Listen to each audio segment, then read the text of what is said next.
Lahat tayo dapat ay nagtataglay ng katapangan sapagkat hindi natin maharap ang ating mga buhay o mga pagsubok na binibigay sa atin kung wala tayo nito. Pero syempre, dapat nilalagay din sa tamang lugar ang katapangan dahil kung minsan, ang pagiging masyadong matapang ay naglalagay sa atin sa kapahamakan.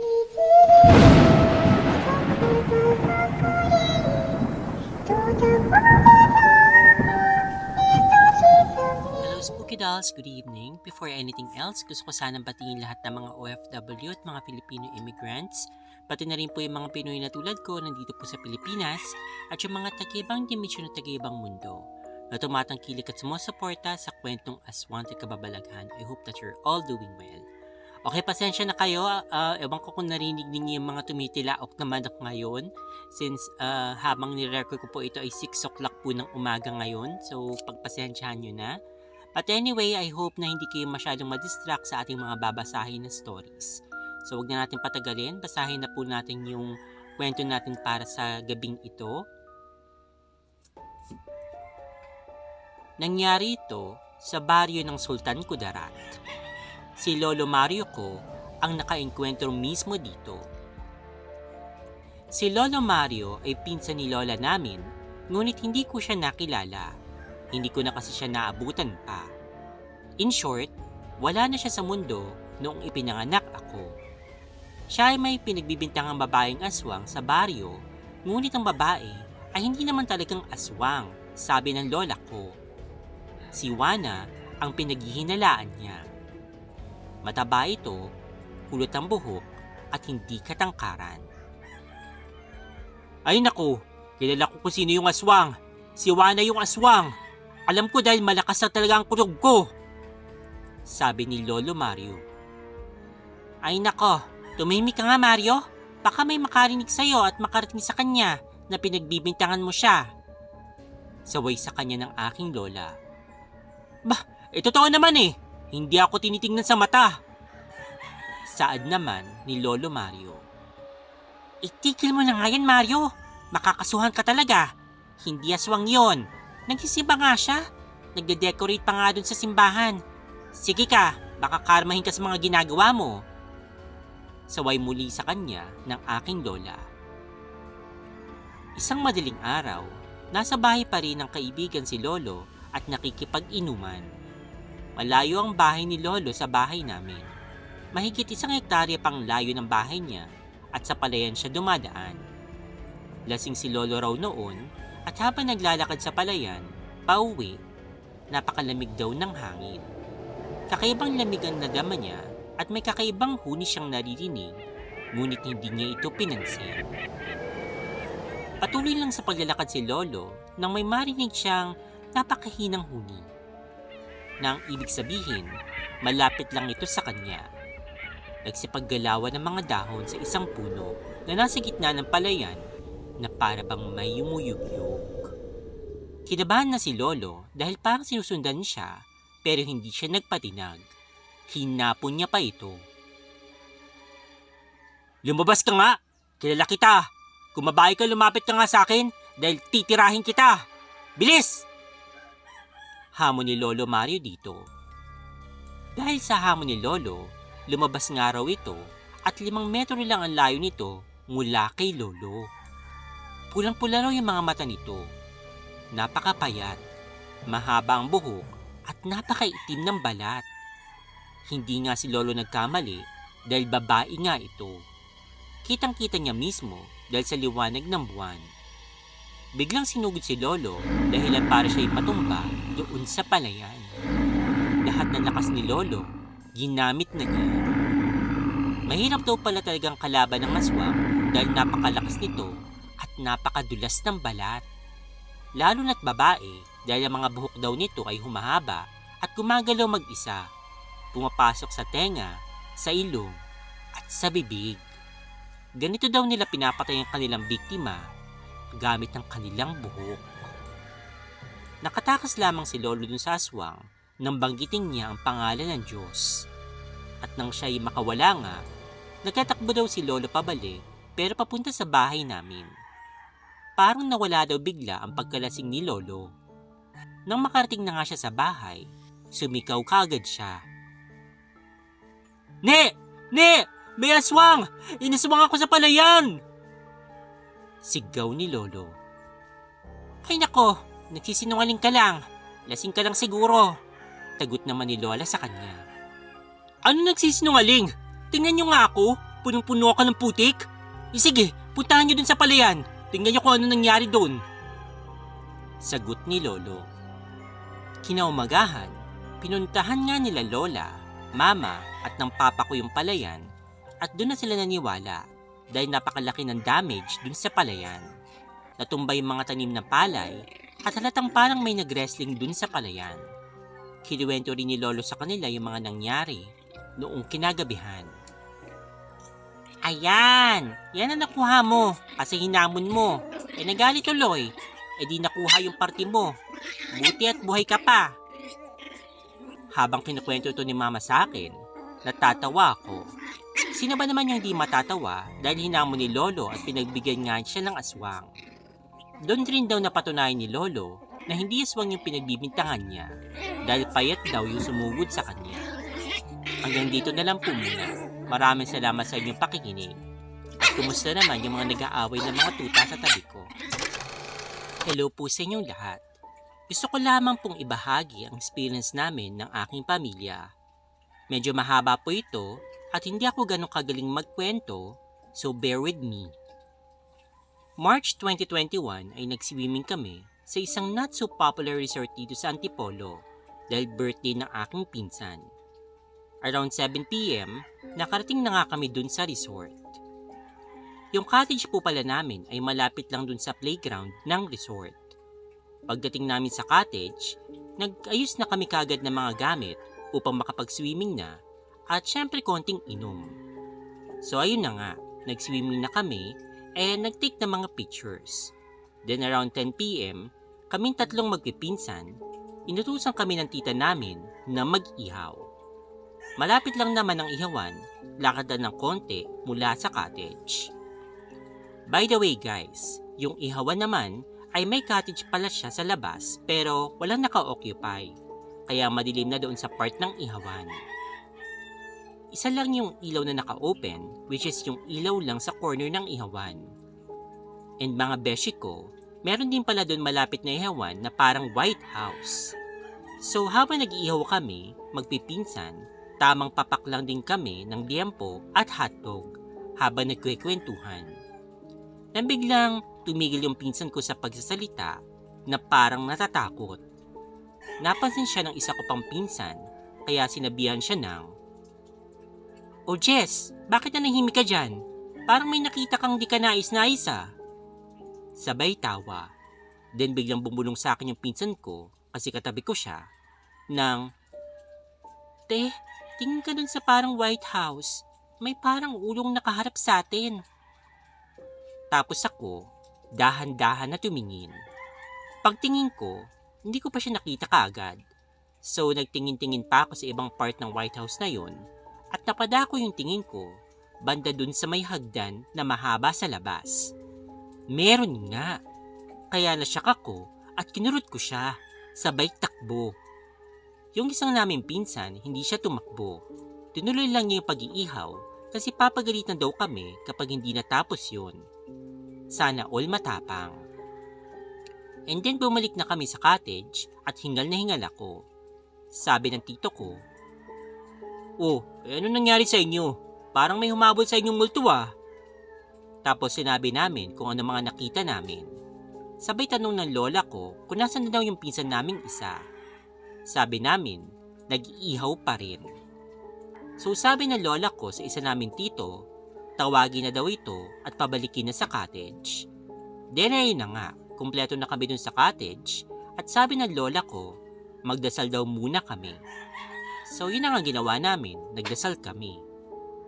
Mga around 11 p.m., napagpasyahan namin magpipinsan pati ng mga tito namin na maglakad-lakad doon sa resort na yun. Baka kasi may magandang place para mag-picture-picture ulit. Syempre, pang-IG. Hanggang makarating kami sa isang part ng resort na sobrang dilim. As in walang katao-tao doon at nakasarado yung bandang gate ng pool. Para hindi kayo malito, sobrang laki talaga ng resort na ito at grabe yung agwat ng mga pool, ang lalayo. So lumapit kami dun sa isang gate at nakasarado ito, as in may padlock pa talaga. Sabi ng pinsan kong isa, "Dun tayo sa kabila, may kubo sa gitna oh, ang laki." Habang papalapit kami dun, nagulat kami na sobrang lamig ng tubig. Oo, gabi, siguro kaya malamig. Pero kakaiba talagang lamig ng tubig. Hindi tulad ng mga pool na natry na namin. Pero deadma lang kami. Pagkatapos namin lumangoy-langoy doon, napagpasyahan namin na umahon na kasi sobrang creepy talaga ng place. Napakadilim din since gabi na nga at 2 poste lang ang bukas na ilaw tapos napakaliit pa. Habang pabalik kami dun sa cottage namin, nagulat kami kasi walang ibang pumasok na tao bukod sa amin doon pero biglang nag-open yung gate. Knowing na nakapadlock yung kanina, bigla na lang bumukas yung gripo dun sa gilid ng gate. 3 gripo ito na sabay-sabay. Siyempre natakot kami, kaya nagunahan kami kumaripas ng takbo at wala na kaming pakialam kung may madapaman sa amin. Iiwanan na lang namin ito. Pagkatapos noon, nagstay na lang kami dun sa cottage at hindi na kami dun umalis. Naginuman na lang kami hanggang mag 4 a.m. 5 a.m. kasi yung out namin dun sa resort. Mga bandang 4:30 a.m., mga nagsipagbanlawan na. Yung iba hindi na nagbanlaw at kasama na ako doon dahil natatakot nga. Sabi ko sa isip ko, sa bahay na lang ako magbabanlaw. Habang hinihintay namin yung iba matapos magbanlaw, kami naman na mga naiwan dun sa cottage, inayos na lang yung mga gamit namin para rektang uwi pagkatapos nila. Then mga 4:40 a.m. yata noon or something, habang palabas na kami, may mga staff doon na nakaupo. Biglang sabi ng tito ko sa isang staff, "Kuya, nagbanlaw ako dun sa parang puting bahay, dun sa baba ng hagdan. Sara ako ng sara ng gripo, pero bukas naman ang bukas." So napatingin ako sa isa kong pinsan kasi dun kami may nakitang ulo nung gabi, which is yung ilalim nga ng hagdan ng White House. May pintuan na maliit doon, which is yung CR. Then naggulat kami sa sinagot ng staff na babae. Huwag nyo na lang pong pansinin. Di totoo pala talaga na may something doon." Then yung pinsan kong lalaki, hindi nakapagpigil. Sabi niya, "Ate, nag-swimming kami banda dun sa may dulo. Ang lamig ng tubig tapos bigla rin nagbukasan yung mga gripo." Sagot naman ng staff, "Nag-swimming po kayo doon? December pa po kasi sarado yun kasi may natagpuan pong lifeguard na patay dun sa loob ng kubo." Nagsipagtaas yung mga balahibo namin. Siyempre, grabe talaga. December pa masarado, March kami nag-swimming. So ilang months din pa lang yung sarado. Sabi na lang ng lola ko, "Bumalik tayo doon sa pinag-swimmingan ninyo. Magsindi tayo ng kandila at magpasensya kayo kasi nakabala kayo." Di bumalik nga kami. Kapit-kapit kami, napakalakas ng tibok ng puso dahil sobrang nakakatakot talaga. Buti na lang, may kadalang kandila pala tong lola namin. Di nagsindi nga kami dun sa lamesang bakal at nagsabi kami na pasensya na po sa abala. At pagkatapos noon, nagsiuwian na kami kaagad. Until now, hindi ko pa rin yun makakalimutan. Sobrang creepy talaga. Sana hindi na maulit sa ibang resort na pupuntahan namin. By the way, hindi ko nabanggit yung time na nag-swimming kami. Halos kami lang kasi yung tao dun sa cottage banat sabay part namin. Since nabanggit ko na nga na sobrang laki ng resort na yun, napakaraming cottage. At kung may mga nag-o-occupy man, malayo sa amin. As in sobrang layo. Kaya kahit sumigaw-sigaw kami dun sa cottage, walang masyadong makakarinig na ibang guest kundi staff lang. Kasi malapit kami sa playground at medyo malapit yun sa cashier at mga tambayan ng staff. Hanggang dito na lamang po muna. Kung may kwento man ako, isi-share ko na lang sa susunod. Nang mangyari ito, 3 months pa lamang kaming naikakasal ng mister ko noon. Based siya sa Manila. Siyempre as a wife, kailangan kung nasaan yung mister ko, nandun din yung misis. Ilang months pa lang ako dun sa work ko noon pero kinailangan kong i-give up para sumama sa akin forever. Nung time na yon, nag-review siya para sa board exam. Nag-review center pero marami ang self-review. I'm a supportive wife. Saturday and Sunday, pagkahapon, nag-review kami sa may Manila Bay habang papalabog yung araw. Madalas, nasa bahay kami kapag madaling araw. By the way, nakilala ko yung mister ko sa church namin. It was love at first sight. Parang whirlwind romance. Binulong daw siya sa kanya ni Lord, she's the one. Gusto ko lang kayong ma-inspire na talagang my forever. Anyway, 2 weeks before his exam, kinausap ako ni Habi na umuwi muna ako kasi daw para siya ay makapag-focus. Ako naman, kahit malungkot, naiintindihan ko. Matagal naming pinag-pray ito at kinilaim na talaga namin, pati na yung baby girl na firstborn. So nagbo-work siya habang nag-review. Isipan ko na sa ate ko munang panganay, ako uuwi. Sa kanya ako nakatira nung high school ako, kaya kaklose ko na yung mga anak niya. Si ate ay may 4 na anak. Yung 2 niyang anak ay mas matanda pa sa akin. Panganay si Adam na nag-work dun sa airbase.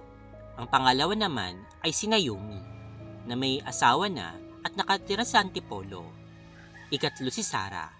Siya yung ka-age ko, naging kaklase ko din at saka kaibigan. Single pa siya na mangyari ito. Si Ruth naman yung bunso. May asawa na rin. Si Allen na bukas ang third eye. Silang 3 yung kasama ni ate sa bahay kapag nasa work yung bayaw ko. Yung bayaw ko pala ay si Kuya Jim. Siya yung pinakamabait at paborito kong bayaw. Dahil minahal niya kami na higit pa sa mga tunay niyang kapatid. Ako'y tinuring din niyang parang anak. Nung nag-aaral nga kami, kung magkano yung bawon ng mga anak niya, ganun din yung sa akin. Isang gabing maalinsangan, Sabado noon. Tapos na kami mag-dinner at manood ng Pepito Manaloto nang biglang nawalan kami ng power. Napagkaisahan namin ng mga kapitbahay. Si ate, ako, si Sarah, si Ruth at Allen. La mierda militar. Nagpasasa kami sa gala. Yun ang aming ginawa. Nakipagkwentuhan kami sa kabilang daan sa bahay ng aming pinsan na si Ate Talia. Grabe, purong multo at karanasang nakakatakot ang aming naging topic. Takot na takot kami ng mga oras na yon, pero nakakalibang talaga. Tapos yung anak ni Ate Talia, naglabas ng nilagang mani. Lalo tuloy kaming ginanahan sa aming pagkukwentuhan. Mag-alas 11 na magayang umuwi na yung pamangking kong si Ruth. Naglilihi kasi siya that time. Inaantok na raw siya. Umambon na pauwi na kami kaya binilisan namin yung paglalakad at baka lumakas pa yung ulan. Nag-enjoy naman kami sa paglilibot at pakikipagkwentuhan. Noon, pag multo yung pinag-uusapan, lahat talaga ay active. Natatakot din kami habang papauwi kasi may kaleon din yung bahay namin. Kakaiba rin yung ihip ng hangin ng mga oras na yun. Walang gustong humawak kay Allen dahil sabi ng mga matatanda, kapag humawak ka raw sa may bukas ng third eye, makikita mo ang mga nakikita niya. Pag-uwi namin sa bahay, itinuloy namin ang aming kwentuhan. Sa labas kasi natatakot kami, kaya dumiretso kami ng uwi. E di sa loob na lang kami ulit magtatakutan. Habang nag-uusap kami, hindi nakikisama si Allen. Tahimik lang siya at pangiting-ngiti. Nauna siyang umakyat at natulog. Hanggang sa umakyat na rin kaming lahat. Hindi namin namalayan na bumalik na yung power noon. Tulog na ang lahat na biglang nalimpungatan itong si ate. Ang buong akala niya, umaga na. Nagtaka siya dahil napakaaga raw maligo o makilaba ng mga nasa poso. Narinig daw niya kasi mula sa kanyang kwarto na may nambobomba doon sa poso sa labas. Noon kasi mga panahong iyon, libre ang pakikiligo sa poso ng kapitbahay. Nakikigamit ng libre yung mga walang poso sa mga meron. Ganon talaga sa aming baryo. Napatingin si ate sa wall clock dun sa kwarto at nakita niya na alas 2 pa lang ng madaling araw. Naiirita siya kasi ang aga-aga pa pala. Nagtataka rin siya kung sino bang bumubomba ng poso ng ganoong oras. Tumayo siya at naisipan niyang umakyat kung saan kami natutulog. Ang pangalawang palapag ng bahay niya ay gawa sa sawali at may 2 bintanang jalousie. Ang isang bintana ay nakaharap doon sa mismong poso. Kitang-kita hanggang likuran kung saan maraming tanim ng puno ng saging. May ilaw rin sa taas ng bintana na magdamag na ginagamit. Dahan-dahan niya binuksan yung bintana. Ganun na lamang daw ang gulat niya at muntik na siyang mapasigaw sa sindak sa kanyang nakita. May maginang naliligo dun sa poso. Pinupuno ng ina yung tubig ng batya at pumapaloob naman doon yung bata na sa tansya niya ay nasa mga 3 taong gulang. Nagtatampisaw yung bata na animoy tuwang-tuwa sa kanyang ginagawa. Pinakatingnan ni ate ang mga ito pero hindi daw na ito makilala. First time daw niyang nakita yung mag-inang iyon. Dahan-dahan siyang bumaba at bumalik ng kwarto niya habang siya'y nag-iisip. Kilala niya ang kanyang mga kapitbahay. Wala siyang alam na may anak na 3 taong gulang. Hanggang sumapit na yung umaga, hindi niya namalayan kung siya ba'y nakatulog pa o hindi na. Kinaumagahan, 6 a.m. pa lamang, gising na yung lahat. Habang nag-aalmusal, kinuwento na ni ate na may naliligo mag-ina kaninang 2 a.m. doon sa poso. Nakita niyo rin po sila, ma? Sagot sa kanya ni Allen. Oo. Bakit kilala mo ba sila? Sagot sa kanya ni Ate Rose. Kagabi pa po natin sila kasama. Kasama natin sila roon pa kila Tita Talia. Tapos sumama rin sila sa atin habang pauwi tayo. Nakiupo pa nga sila dun sa sopa habang nagkukwentuhan kayo. Nakagitna sila sa inyo, tita at ma. Sagot ni Allen. Napatayo ako sa aking narinig. Nasindak din ang 2 kong pamangkin. Ano? Diyos ko, Allen, bakit di mo naman sinabi kaagad? Sabi ko sa kanya. Tita, alam ko po kasing matatakot kayo kapag sinabi ko. Mababait naman po sila. Tahimik lang na nakatingin sa bawat nagsasalita. Nagpakandong pa nga po sa inyo yung bata. Di po ba nauna nga akong natulog sa inyong lahat? Sagot ni Allen. Hala, nagpakandong sa akin yung batang multo? Naku naman, natin mo iwang kami rito. May kasama pala kami mga multo. Sabi sa kanya ni Ate Rose. Nag-react na rin noon si Ruth. Babe, bakit pati sa akin di mo sinabi? Sabi ni Ruth. Kung sinabi ko sa'yo, baka hindi kayo nakatulog. Nangangawa pa kayo. Sabi naman ni Allen. Tapos nagtanong si ate kung hindi raw ba sumama sa kwarto niya. Hindi naman daw, kasi kung sumama, hindi daw niya ito makikita dun sa poso. Napasigaw si ate at nagulat kami kasi 7:30 na pala. Dapat 8 a.m. magbabiyahe na kami papuntang church. Di naman kami na late noon at nakapag-special number pa ako, yung True It All. Tungkol sa result ng exam ni Happy, ang saya-saya kasi kasama siya sa pumasang architect. Sa ngayon, ay nag-work na siya sa biggest and leading construction firm sa may Makati City. Si baby girl din na kinilim din namin, ikukwento ko rin sa inyo kung minsan. Si ate at kuya naman, sa kasamaang palad, umuwi na sila sa piling ng Diyos. Nagkasakit yung ate ko sa kidney at si kuya naman ay isang diabetic. They both decided na huwag na magpa-dialysis. Malungkot, oo, pero ang inisip namin, sa langit sila mapupunta. Wala na dun sakit at dalamhati. Ang mga anak naman nila ay puro maayos ng lagay. Ang lesson dito, ugali magpasalamat sa Diyos. Pag may gusto tayo at hiningi kay Lord, pagpatuloy lang sa pagdarasal. He will give it all in His perfect timing. Minsan, higit pa sa inyong inaasahan. Maa-amaze ka na lang talaga. Ang asawang mabait ay regalo mula sa Diyos. Mahalin ang pamilya ng taong pinakasalan mo. Lastly, mas mabuti pong tungkol kay Lord ang pinag-uusapan na kwento o sa mga experiences kaysa pag-usapan ang mga kapitbahay. 2015, nung bumalik kami sa Montalban, driver yung papa ko at yung mama ko naman ay nagtatrabaho sa barangay. Hindi ko na maalala kung anong month yun at eksaktong date. Basta madaling araw na noon, mga bandang 4 a.m. Maagang umalis sila papa upang mamasada. Kasama niya yung kuya ko. Kasi bakasyon naman noon. Tapos si mama sumasabay na rin sa kanila.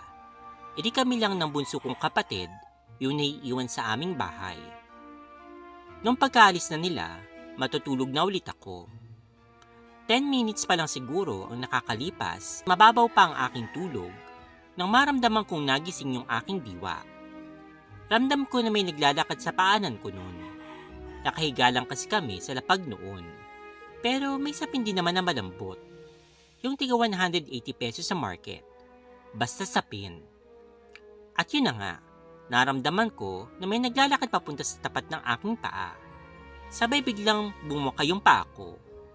Nakakross kasi yung paa ko noon at basta imagine nyo na lang. Tapos yun, umakyat yung parang bilog na maliit pakyat sa aking dibdib. Yung feeling ng namamanhid yung aking katawan. Naisip ko na binabangungot yata ako. Nakapikit ako noon pero gising ako. Ayoko lang dumilat kasi matatakotin talaga ako. Hanggang sa sinubukan kong galawin ang aking daliri. Tapos kakagatin yung dila. Nagsambit ako sa isip ko ng, "In Jesus' name, lumayas ka! In Jesus' name, lumayas ka!" Yung huling word na sinabi ko, narinig ko na sarili ko. Dahan-dahan bumaba ulit sa paanan ko, yung feeling na parang namamanhid yung aking katawan. Nawala na rin yung bigat sa pagitan ng aking paa. Nung nawala na, dali-dali kong binuksan yung ilaw. Nagpatugtog ako ng Christian songs, tapos hindi ko na pinatay ulit yung ilaw. Hipo. Nung pangalawang gabi naman noon, nasa kwarto ako. Matutulog na sana, pero mga 7 p.m. pa lamang noon. Nasa sala yung mama, papa, kuya, at ang aming bunso. Nung medyo paidlip na ako, naramdaman ko ang lamig. Tapos maya-maya, naramdaman kong may humipo sa aking tiyan. Nagising ako bigla. Sabi ko kagad, "Sino pumasok sa kwarto ko?" Sumagot si mama na wala naman daw. Tapos yun, kinuwento ko na sa kanila. Sit-sit. Dito naman ito nangyari sa urban, doon sa Payatas. Dito kami sa bahay ng mga tito ko na tumutuloy. Ngayong taon lang ito. Gising pa kami ng pinsan ko kasi kumakain pa kami ng dinala sa amin ng aking crush. Nestle milk lang naman yun na chocolate. Pumunta kami sa kusina para picturean yun kasi ipopost ko sana. Yung kusina ay katabi noong CR. Nilapag ko na dun sa lababo dahil wall tiles lang yun at dun ko pinatong. Saka pinicturean ko na biglang may sumitsit. Nahinto ako sa aking ginagawa. Hinawakan ko agad yung pagkain ko, sabay karipas ng takbo papunta sa higaan namin. Nainggit yata ito, baka gusto pang manghingi. Sinabi ko ito sa aking pinsan. Siya na yung pinatapon ko ng basura. Kuya Balbas. Ito na yung last. Kaibigan po ito ng papa ko, kaso patay na siya. Pinatay siya, binalil siya sa ulo ng siyam yata yun, na kinamatay niya kaagad. Sinilap ko pa nga yung bangkay niya noon. Naamoy ko yung malansang amoy ng dugo niya. Nakakahiyak talaga. Mabait pa naman siya sa amin. Ewan ko lang sa iba. Nung pauwi na kami galing sa biyahe ni Papa, nasa likuran ako ng Papa ko noon at nagdadrive siya katabi si Mama. Maya-maya, sa harapan ko, naamoy ko na naman yung malansang amoy. Nung maamoy ko yun, sinilip ko kagad. Sabi ko kay Mama, "Naamoy niyo po yun, Ma? Nakasakay yata sa atin si Kuya Balbas." Pagkalipas ng ilang araw lang, napaginipan ko siya. Hinahanap daw niya si Papa. Kinikumusta niya. Ayun lamang po, pasensya na kayo kung medyo mahaba.